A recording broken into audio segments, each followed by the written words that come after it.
আমি এরপর সামনে থেকে কোনো কনভারসেশন প্রোডিউসার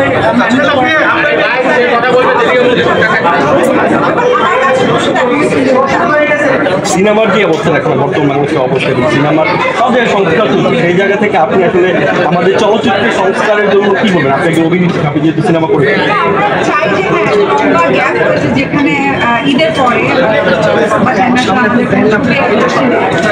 এই যে আজকে প্রিমিয়ার শুটে এসে আপনাদের সবাইকে দেখে ভালো লাগছে, কারণ লম্বা টাইমের পর মনে হচ্ছে যে না এটা কোনো প্রজেক্ট আছে, আলাদা হোক আমার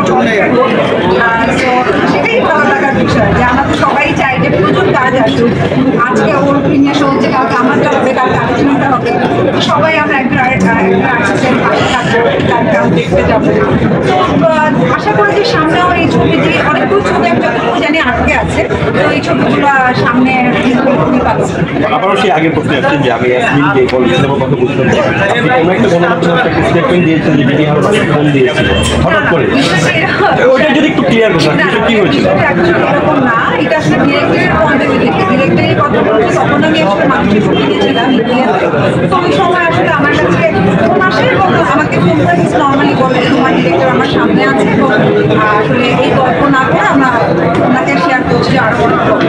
তো আমার সাথে জাস্ট একটা দুটো লাইনই কথা হয়েছে, এরপরে আসলে আমার সাথে কোনো এই ডিরেক্টরের সাথে আমার কোনো কনভারসেশন তারিকার কোনো আর এই কারণেই আসলে তিনটা মানুষই আমার খুব কাছে, যার জন্য আর একটু ট্রেলার এত বেশি ভালো লেগেছে যে আজকে প্রিমিয়ার সাথে আমি মিস করতে চাই।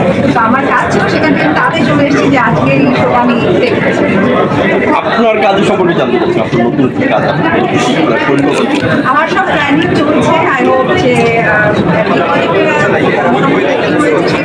ডিসেম্বর থেকে হয়ে যাবে, আর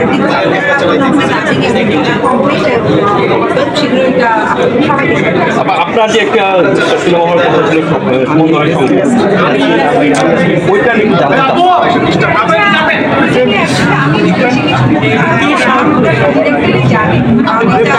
আমরা যতটুকু জানতে পারছিলাম যে আবার কাজটা শুরু হবে। আচ্ছা।